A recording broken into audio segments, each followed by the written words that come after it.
అందరికీ నమస్కారం. శ్రావణ మాసం వచ్చిందంటే అందరింట్లో పండగ వాతావరణం మొదలవుతుంది. నోములు, వ్రతాలు, పూజలు ఇలా అమ్మవారి అలంకరణ అన్నీ సందడిగా మొదలవుతాయి. ఇంకా శ్రావణ శుక్రవారం అంటే అసలే చెప్పనవసరం లేదు. ముందు రోజే అన్ని సన్నాహకాలు, పూజ సామాగ్రి, ఇంటి అలంకరణ అలా అన్నీ కూడా సిద్ధం చేసి పెట్టుకుంటారు మహిళలు. ముందుగా ఇంటిని శుభ్రం చేసుకోవాలి. ఇది మన మనస్సు శుభ్రతకి సంకేతం. ఇప్పుడు పూజా సామాగ్రిని ఏం సిద్ధం చేసుకోవాలి అంటే పసుపు, కుంకుమ, చందనం, పూలు, పండ్లు. నేనైతే ఈసారి మల్లెలు తెచ్చుకున్నాను. మీరేం పూలు తెచ్చారో చెప్పండి కమెంట్స్‌లో. వ్రతానికి గౌరీదేవి అలంకరణ కూడా చాలా ఇంపార్టెంట్. ఎందుకంటే అమ్మవారు అలంకార ప్రియురాలు. ఈ రోజు మనం మహా పవిత్రమైన వరలక్ష్మి వ్రతం ఎలా చేసుకుంటున్నామో చూద్దాం. ఈ పూజను శ్రద్ధగా చేస్తే అష్టలక్ష్ముల ఆశీస్సులు లభిస్తాయని పెద్దలు చెబుతున్నారు. మీరు కూడా ఈ వీడియోని ఎక్కడి నుంచి చూస్తున్నారో కమెంట్స్‌లో చెప్పండి. పూజ మొదలు పెట్టే ముందుగా పూజా స్థలాన్ని శుభ్రం చేసుకోవాలి. గోమయంతో లేదా గంధంతో చుట్టూ శుభ్రం చేసి మామిడి ఆకుల తోరణం కట్టి పూజా మండపం సిద్ధం చేసుకోవాలి. తర్వాత కలశం ప్రతిష్ఠ చేసుకోవాలి. కలశంలో నీరు పోసి పసుపు, కుంకుమ, గంధము, అక్షంతలు, గంగాజలము, పచ్చకర్పూరము, యాలాకులు, జవ్వాదు, కాయిన్, పువ్వులు ఇలా అన్నీ వేసి మామిడాకులు పెట్టి కొబ్బరికాయని ఉంచి పైన బ్లౌజ్ పీస్ పెట్టి అమ్మవారిలా అనుకుని కుంకుమ, పసుపు, బొట్టులా పెట్టి ఎవరికి వీలైన అలంకరణ వాళ్ళు చేసుకోవాలి. వరలక్ష్మి వ్రతం శ్రావణ పూర్ణిమకు ముందు వచ్చే శుక్రవారం చేసుకుంటారు. అలా వీలు కాని వాళ్ళు శ్రావణ మాసంలో వచ్చే ఏ శుక్రవారం నాడైనా ఈ వ్రతం చేసుకుంటారు. ప్రతి పూజకు ముందుగా పసుపుతో చేసిన విఘ్నేశ్వరుణ్ణి పూజిస్తారు. కొద్దిగా పసుపు తీసుకుని ముద్దగా చేసి దానిని గణపతిగా భావించి పూజ చేయవలెను. ఒక పళ్ళెంలో బియ్యం పోసి ఆ బియ్యంపై తమలపాకు ఉంచి పసుపుతో గణపతిని చేసి ఆ గణపతిని కుంకుమతో అలంకరించి తమలపాకులో ఉంచాలి. ఈ వరలక్ష్మి వ్రతము మనం పంతులు గారిని పిలిపించి కూడా చేసుకోవచ్చు. అలా వీలు కాని వారు మన దగ్గర ఉన్న వరలక్ష్మి వ్రతకల్పము పుస్తకం ఉంటుంది కదా, దాన్ని అనుసరించి కూడా చేసుకోవచ్చు. ఏమీ పర్వాలేదు. ముందుగా మనం ఏ పూజ చేసినా కూడా విఘ్నాలను తొలగించే ఆ విఘ్నేశ్వరుని పూజ చేస్తాం కదా, అలా పసుపు గణపతి పూజ చేయాలి. ఆచమనం.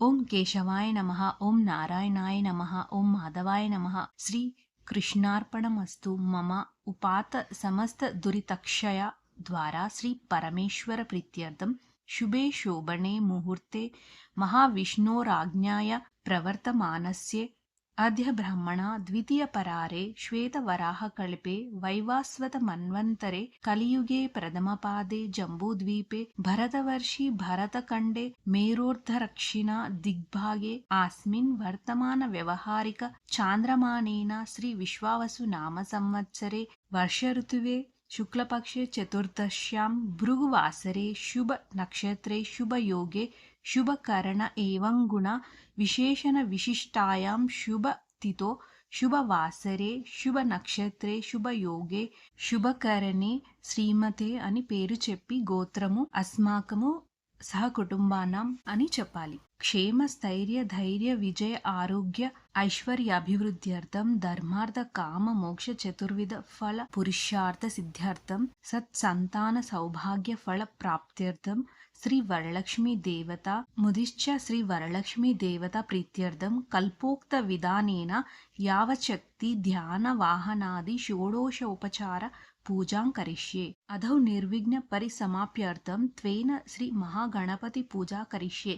తదంగ కళశ పూజాం కరిష్యే అని సంకల్పము. అంటే ఎవరు ఎప్పుడు ఎక్కడ ఏమి కోరి ఈ వ్రతాన్ని చేస్తున్నారో చెప్పుట సంకల్పము అని కూడా అంటారు. ఇలా చేసుకొని పాత్రకు గంధము కుంకుమ బొట్టు పెట్టి కలశంలో గంధము పుష్పము అక్షంతలు వేసి కుడి చేత్తో కలశం పట్టుకొని శ్లోకం చెప్పుకోవాలి. కళశస్య ముఖే విష్ణుం కంటే రుద్ర సమాశ్రితః మూలే తత్ర స్థితో బ్రహ్మ మధ్యే మాతృగణా స్మృతః కుక్షౌతు సాగర సర్వే సప్త దీపా వసుంధరా ఋగ్వేదో యజుర్వేదః సామవేదో హ్యధర్వణః అంగశ్చ సహితాః సర్వే కలశాంబు సమాశ్రితః అయాంతు శ్రీ వరలక్ష్మీ పూజార్థం దురితక్షయ కారకః. శ్రీ వరలక్ష్మి వ్రతకల్పము. ఈ వ్రతమును చేయు రోజు గృహిణులు మహిళలు తమ ఇంటిని శుభ్రంగా కడిగి తలస్నానము చేసి ఇంటిని ముగ్గులతోనూ మామిడి తోరణములతో అలంకరించి శుభ్రమైన పట్టు వస్త్రములను కట్టుకుని ఒక పల్లెములో బియ్యం పోసి ఆ బియ్యంపై తమలపాకు ఉంచి వరలక్ష్మి ప్రతిమను కుంకుమతో అలంకరించి తమలపాకులో ఉంచవలెను. ఆవు నేతితో గాని నూనెతో గాని దీపారాధన చేసి ఈ విధంగా పూజ చేయవలెను. తర్వాత ఆచమనం చేయాలి. ఒక పంచపాత్ర లేక చిన్న గ్లాసులోని నీరు ఉద్ధరిణితో తీసుకుని ఆచమనము చేయాలి. బొటనవేలి చివరకు మధ్య వేలి మధ్య చేర్చి అరచేతిలో కొద్దిగా నీటిని పోసుకొని ఆచమనం చేయవలెను. ఓం కేశవాయ నమః, ఓం నారాయణాయ నమః, ఓం మాధవాయ నమః ఈ 3 నామములను చెబుతూ చేతిలో ఉద్ధరిణితో నీరు తీసుకొని 3 సార్లు పుచ్చుకొనవలెను. ఆచమనమును చెయ్యాలి. ఓం గోవిందాయ నమః అని చేయి కడుక్కోవాలి. ఓం విష్ణవే నమః అని కన్నులను తడి చేత్తో తుడుచుకోవాలి. కలశమే లక్ష్మీదేవి రూపం. దీపం వెలిగించడం అంటే మన జీవితంలో జ్ఞాన ప్రకాశాన్ని ఆహ్వానించడం అని అర్థం. శ్లోకాలు చదువుకుంటూ పూజ చేసుకోవాలి. అద ధ్యానం. శ్లోకం: పద్మాసనే పద్మకరే సర్వలోకైక పూజితే నారాయణ ప్రియే దేవి సుప్రీతా భవ సర్వదా క్షీరోదార్ణవ సంభూతే కమలే కమలాలయే సుస్థిర భవమే గెహే సురాసుర నమస్తృతే శ్రీ వరలక్ష్మీ దేవతాయై నమః ధ్యాయామి ధ్యానం సమర్పయామి. శ్లోకము: సర్వమంగళ మాంగళ్యే విష్ణు వక్షస్థలాలయే ఆవాహయామి దేవి త్వాం సుప్రీతా భవ సర్వదా అంటే శ్రీ వరలక్ష్మీ దేవత ఆవాహయామి, ఆవాహం సమర్పయామి అని అర్థం. అలా అమ్మవారిని వచ్చి పీఠం పైన కూర్చున్నట్టు అనుకుని పూజ చేసుకోవాలి. శ్రీ వరలక్ష్మీ దేవతాయ నమః రత్న సింహాసనం సమర్పయామి. శ్రీ వరలక్ష్మీ దేవతాయ నమః అర్ఘ్యం సమర్పయామి. శ్రీ వరలక్ష్మీ దేవతాయ నమః పాద్యం సమర్పయామి. శ్రీ వరలక్ష్మీ దేవతాయ నమః ఆచమనీయం సమర్పయామి. శ్రీ వరలక్ష్మీ దేవతాయ నమః పంచామృత స్నానం సమర్పయామి. శ్రీ వరలక్ష్మీ దేవతాయ నమః శుద్ధోదక స్నానం సమర్పయామి. ఇలా స్నాన అనంతరం ఆచమనీయం సమర్పయామి అని చెప్పాలి. శ్రీ వరలక్ష్మీ దేవతాయ నమః వస్త్రయుగ్మం సమర్పయామి. శ్రీ వరలక్ష్మీ దేవతాయ నమః ఆభరణాన్ని సమర్పయామి. శ్రీ వరలక్ష్మీ దేవతాయ నమః మాంగళ్యం సమర్పయామి. శ్రీ వరలక్ష్మీ దేవతాయ నమః గంధం ధారయామి. శ్రీ వరలక్ష్మీ దేవతాయ నమః అక్షతాన్ సమర్పయామి. ఇలా అమ్మవారికి వస్త్రము, గంధము, అక్షింతలు అన్నీ కూడా సమర్పయామి అని వేయాలి. శ్రీ వరలక్ష్మీ దేవతాయ నమః పుష్పి పూజయామి. కొన్ని పుష్పాలను తీసుకొని అదాంగ పూజ చేసుకోవాలి. ఒక్కొక్క పువ్వు వేస్తూ ఓం చెంచలాయై నమః పాదౌ పూజయామి. ఓం చపలాయై నమః జానూని పూజయామి. ఓం పీతాంబరధరై నమః ఊరుం పూజయామి.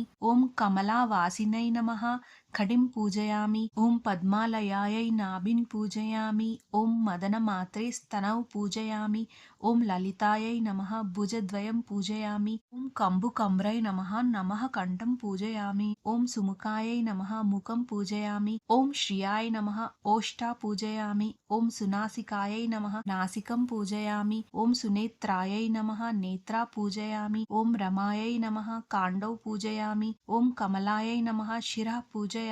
శ్రీ వరలక్ష్మాయ నమః సర్వాణ్యంగాని పూజయామి. శ్రీ వరలక్ష్మీ దేవతాం పుష్పం పూజయామి అని ఇలా అన్ని పుష్పాలతో పూజ చేసుకోవాలి. తర్వాత వరలక్ష్మి అష్టోత్తర శతనామావళి చదువుకోవాలి. అలా చదువుకొని నానావిధ పరిమళ పత్ర పుష్పాక్షంతాన్ సమర్పయామి అని చెప్పుకొని శ్రీ వరలక్ష్మీ దేవతాయ నమః ధూపమాగ్రపమయామి. శ్రీ వరలక్ష్మీ దేవతాయ నమః దీపం దర్శయామి. ధూప దీప అనంతరం శుద్ధ ఆచమనీయం సమర్పయామి అని ఆచమనీయం చేసుకోవాలి. శ్రీ వరలక్ష్మీ దేవతాయ నమః నైవేద్యం సమర్పయామి అని నైవేద్యం సమర్పించుకోవాలి. శ్రీ వరలక్ష్మీ దేవతాయ నమః పానీయం సమర్పయామి. శ్రీ వరలక్ష్మీ దేవతాయ నమః తాంబూలం సమర్పయామి. శ్రీ వరలక్ష్మీ దేవతాయ నమః నీరాజనం సమర్పయామి అని మనం ఏవైతే చెప్తామో అలా అవన్నీ కూడా అమ్మవారికి సమర్పిస్తూ ఉండాలి. తాంబూలము, హారతి ఇచ్చి నీరాజనము అలా సమర్పిస్తూ ఉండాలి. శ్లోకము: పద్మాసనే పద్మకరే సర్వలోకైక పూజితే నారాయణ ప్రియే దేవి సుప్రీత భవ సర్వదా శ్రీ వరలక్ష్మీ దేవతాయ నమః మంత్ర పుష్పం సమర్పయామి అని మనసులో మంత్రపుష్పం చదువుకోవాలి. శ్లోకము యాని కానీచ పాపాని జన్మాంతర కృతాని చ తాని తాని ప్రణశ్యాంతి ప్రదక్షిణ పదే పదే పాపోహం పాపకర్మాహం పాపాత్మ పాప సంభవ త్రాహిమాం కృపయా దేవి శరణాగత వత్సలే అన్యదా శరణం నాస్తి త్వమేవ శరణం మమ తస్మాత్ కారుణ్య భవేన రక్ష రక్ష జగద్ధాధారిణి శ్రీ వరలక్ష్మీ దేవతాయ నమః ప్రదక్షిణం సమర్పయామి అని ప్రదక్షిణ చేసుకోవాలి. శ్లోకము సమస్త లోక జననీ నమస్తే విష్ణువల్లభే పాహిమాం భక్త వరదే వరలక్ష్మీ నమో నమః శ్రీ వరలక్ష్మీ దేవతాయ నమః నమస్కారం సమర్పయామి అని నమస్కారం పెట్టుకుని తోరమును అమ్మవారి వద్ద ఉంచి అక్షంతలతో తోర పూజ చేసుకోవాలి. కమలాయై నమః ప్రథమ గ్రంథిం పూజయామి, రమయై నమః ద్వితీయ గ్రంథిం పూజయామి, లోకమాత్రే నమః తృతీయ గ్రంథిం పూజయామి, విశ్వజననై నమః చతుర్థ గ్రంథిం పూజయామి, మహాలక్ష్మై నమః పంచమ గ్రంథిం పూజయామి, క్షీరాబ్ది తనయై నమః షష్టమ గ్రంథిం పూజయామి, విశ్వసాక్షిణై నమః సప్తమ గ్రంథి పూజయామి, చంద్ర సోదరై నమః అష్టమ గ్రంథిం పూజయామి, హరివల్లభాయై నమః నవమ గ్రంథిం పూజయామి, శ్రీ వరలక్ష్మీ దేవాయ నమః. అలా 9 పూలతో ఉన్న ముడులను కుంకుమ పసుపుతో తోర పూజ చేసుకోవాలి. శ్లోకము బధ్నామి దక్షిణే హస్తే నవసూత్రం శుభప్రదం పుత్ర పౌత్రాభివృద్ధించ సౌభాగ్యం దేహిమే రమే అని తోరం కట్టుకోవాలి. ఇలా కట్టుకున్న తోరము ఒక రోజు నిద్ర చేసి మరుసటి రోజు తీయాలి. శ్లోకము ఏవం సంపూజ్య కళ్యాణిం వరలక్ష్మీం స్వశక్తితః దాతవ్యం ద్వాదశ పూవం వాయినం హిద్వి జాతయే అని అమ్మవారికి వాయినం ఇవ్వాలి. అక్షంతలు తీసుకుని మంత్రహీనం క్రియాహీనం భక్తిహీనం మహేశ్వరి యత్పూజితం మమాదేవి పరిపూర్ణం తదాస్తుతే అనయ కల్పోక్త ప్రకారేణ కృతయ షోడశోపచార పూజయా భగవతి సర్వదేవాత్మికా శ్రీ వరలక్ష్మీ దేవత సుప్రీత సుప్రసన్న వరదా భవతు మమ ఇష్ట కామ్యార్థ సిద్ధిరస్తు అని అక్షంతలు నీళ్లతో కలిపి విడిచిపెట్టాలి. వాయనం ఇచ్చి వారితో అక్షంతలు శిరస్సును చల్లించుకుని వారి ఆశీర్వాదము తీసుకున్న తర్వాత వ్రత కథను చదువుకోవాలి. నైవేద్యము చక్కెర పొంగలి, పులిహోర, వడలు, పాయసము మొదలైన ఏవైనా కూడా సమర్పించుకోవచ్చు. వరలక్ష్మి వ్రతం కథ వినవచ్చు లేదా చదువుకోవచ్చు. ఎప్పుడో ఒకప్పుడు మగధ దేశంలో చారుమతి అనే ఒక సతీ సావిత్రి ఉండేది. భర్త పిల్లలతో సంతోషంగా జీవించేది. ఒకరోజు అమ్మవారు తన కలలో దర్శనమిచ్చి శ్రావణ శుక్రవారం వరలక్ష్మి వ్రతం చేస్తే ఐశ్వర్యం కలుగుతుంది అని చెప్పింది. చారుమతి వ్రతం చేసింది. ఫలితంగా ఆ కుటుంబం ధన సంపదలతో నిండిపోయింది. ఈ వ్రతం వల్ల పాపాలు నశిస్తాయి, పుత్ర సంపద కలుగుతుంది, సర్వ ఐశ్వర్యం లభిస్తుంది అని పూర్వకాలం నుండి విశ్వాసం ఉంది. ఇలా వరలక్ష్మి వ్రత కథ అనంతరము అమ్మవారికి మంగళహారతి ఇవ్వాలి. శ్రీ వరలక్ష్మి పూజా విధానము అప్పుడు సమాప్తం అవుతుంది. అంటే భక్తి శ్రద్ధ ఉంటే ఆ దేవి కటాక్షం ఎప్పుడూ మన మీద ఉంటుంది. ఆ దేవి మనకు ఐశ్వర్యం, ఆరోగ్యం, సౌభాగ్యం ప్రసాదిస్తుంది. తరువాత ఇంటికొచ్చిన ముత్తైదులకు వాయినాలు ఇవ్వాలి. వరలక్ష్మి వ్రతం రోజు ఇంటికి వచ్చేవారు లక్ష్మితో సమానము. ఆ లక్ష్ములను సువాసినులు అని కూడా అంటారు. ముత్తైదువులకు కాళ్లకు పసుపు రాసి, వీలైతే పారాని పెట్టి, మెడకు గంధం రాసి, నుదుట కుంకుమ పెట్టి తాంబూలం ఇవ్వాలి. తాంబూలంలో ఏవైనా కూడా 2 పళ్ళు పెట్టాలి. 2 బ్లౌజ్ పీసులు తప్పకుండా పెట్టాలి. అలాగే తమలపాకులో పెట్టి ఖర్జూర, వక్కలు కూడా 2 పెట్టాలి. దాంతో పాటు 1 రూపాయి బిళ్ళ కూడా ఉంచాలి. కుంకుమ, పసుపు, గాజులు ఇలా అన్ని కలిపి ఒక తాంబూలంలా ఇస్తే ఇంకా చాలా మంచిది. ఈ తాంబూలము శనగలతో పాటు ఇవ్వాలి. ఎందుకంటే శనగలకి ఒక ప్రత్యేకమైన లక్షణం ఉంది. శనగ అంకుర స్వరూపముగా ఉండి అమ్మవారి పరిపూర్ణ అనుగ్రహమునకు హేతువు. అందుకని శనుగలు నానబోసి ఇస్తారు. అంకురం వచ్చిన శనుగలు సుహాసిని స్త్రీ పుచ్చుకుందంటే సాక్షాత్తు ఆ లక్ష్మీదేవి పుచ్చుకున్నట్లే.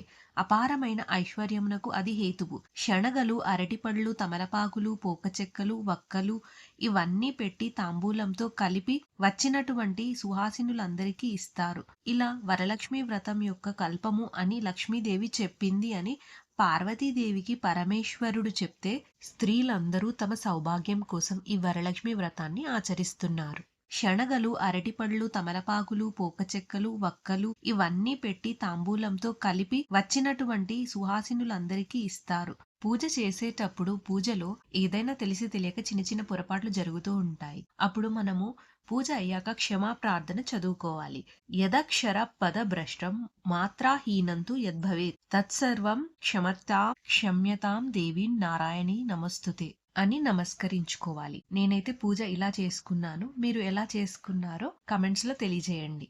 ఆ అమ్మవారి ఆశీర్వాదంతో మీ కుటుంబం సుఖ సంతోషాలతో నిండిపోవాలి. ఆరోగ్యం, సౌభాగ్యం, ఐశ్వర్యం ఇలా అన్ని ప్రసాదించాలని కోరుకుంటూ మీ ఇంటికి కూడా లక్ష్మీదేవి కటాక్షం ఎల్లప్పుడూ ఉండాలని మనస్ఫూర్తిగా కోరుకుంటున్నాను. మీకు ఈ వీడియో నచ్చినట్లయితే లైక్ చేయండి, షేర్ చేయండి, మీ అభిప్రాయాన్ని కామెంట్ లో తెలియచేయండి. సబ్స్క్రైబ్ చేసుకోవడం మాత్రం మర్చిపోవద్దు. నేను మీ lovely Shwetapriya. Always keep smiling. Thanks for watching. ధన్యవాదాలు.